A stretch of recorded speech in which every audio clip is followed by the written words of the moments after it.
তাই না? যেমন ধরেন বাসায় কেউ হয়তো বা পেদে দিয়েছে। সো আমার তো বলার দরকার নাই যে তুমি পাত দিয়েছো। সো ফিল করতে হবে যে এখন এখানে মানুষটা লজ্জা পেতে পারে। সো আমি কথাটা না বলি। এই আর কি বিষয়টা হাস্যকর।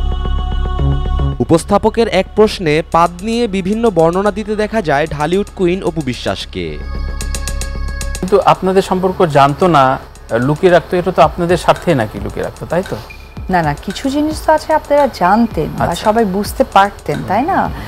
যেমন ধরেন বাসায় কেউ হয়তো বা পেদে দিয়েছে। সো আমার তো বলার দরকার নাই যে তুমি পাত দিয়েছো। সো ফিল করতে হবে যে এখন এখানে মানুষটা লজ্জা পেতে পারে। সো আমি কথাটা না বলি। তো সেম থিং আমার এবং খান সাহেবের স্ট্যাটাস অনেকেই জানতেন না।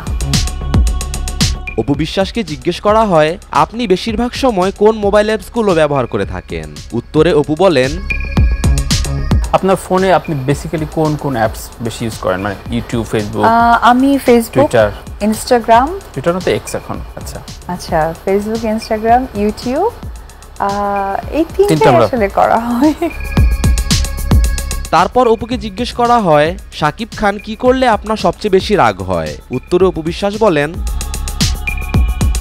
নায়ক নায়িকারা খুব রেগে যাচ্ছে, আপনি কোন কোন পয়েন্টে রেগে যান? না, আমি রাগি না। রাগ হলেও এটাকে আমি বাইরে প্রকাশ করব। এই রাগটা অবশ্যই আমার নিজের। রাগ দেখান না? কারণ রাগ করার থেকে ইম্পর্টেন্ট রাগ কেউ রিসিভ করে আমাকে বুঝাবে কিনা। তারপর অপুকে জিজ্ঞেস করা হয়, ভক্তরা আপনার কোন বিষয়টির সবচেয়ে বেশি প্রশংসা করে থাকে? উত্তরে অপু বিশ্বাস বলেন, জীবনে অনেকে অনেক রকম ভাবে প্রশংসা করেছে, সবচেয়ে বেশি প্রশংসাটা কোন বিষয়ে পেয়েছেন? আপনার চোখ সুন্দর, ঠোঁট সুন্দর? না, একটা জিনিস খুব বেশি শুনেছি যে স্ক্রিনে আমাকে মানুষ যতটা সুন্দর দেখেন না, সামনাসামনি নাকি সুন্দর লাগে। এটা শুনেছি। এটা ট্রু, এটা আমি সাক্ষী, আমরা সাক্ষী অনেকেই।